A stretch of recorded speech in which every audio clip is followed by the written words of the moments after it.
Mga kapatid, ako po si Gerard de la Peña ng News 5. Ngayong araw nga po, Thursday, June 26, 2025 ay ang pangalawang araw o pangalawang bugso ng pagpapatupad ng mas mataas ng presyo ng langis para sa linggong ito.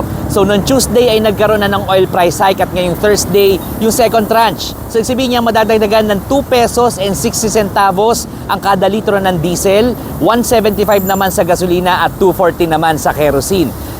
Naalala po natin, hinati nila sa dalawa yan dahil masyadong mataas o lampas ng 5 pesos para sa diesel. Kaya naman ngayon may mga nakita tayo mga gas stations dito sa Quezon City kung saan halos 60 pesos na o yung iba sumampa na ng 60 pesos ang kada litro ng diesel. So ngayon ang diskarte ng marami nating mga kapatid na motorista ay naghahanap sila ng mga gas stations na hindi masyadong sikat o hindi yung kasama yung Big 3. Yung Big 3 yung Shell, Caltex at Petron. Dahil dito sa mga mas maliliit na mga oil companies, mas mura ng kaunti ang presyohan ng pump price nila ng nabibilin diesel at ng gas sa kanila.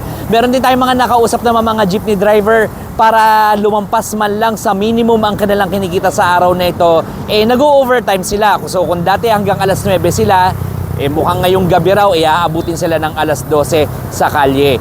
Kanina naman sinabi rin ni Transportation Secretary Vince Dizon na mukhang hindi yata nakakapagbigay ng subsidy sa pagkakataong ito. Bakit?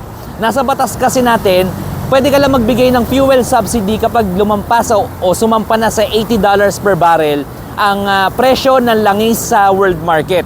Pero as we speak, kanina nagre-research ako, nasa $67 to $68 per barrel ang presyohan ng crudo sa international market. So malayo yan sa 80, so hindi makakapagbigay. Pero sinabi naman ni Secretary Dizon na kung sakaling umabot ulit, sumampa sa $80 per barrel ang presyohan ng langis, nakahanda sila at kayang-kaya nilang ipamigay agad itong fuel subsidy para sa mga operator at driver ng mga pampublikong sasakyan.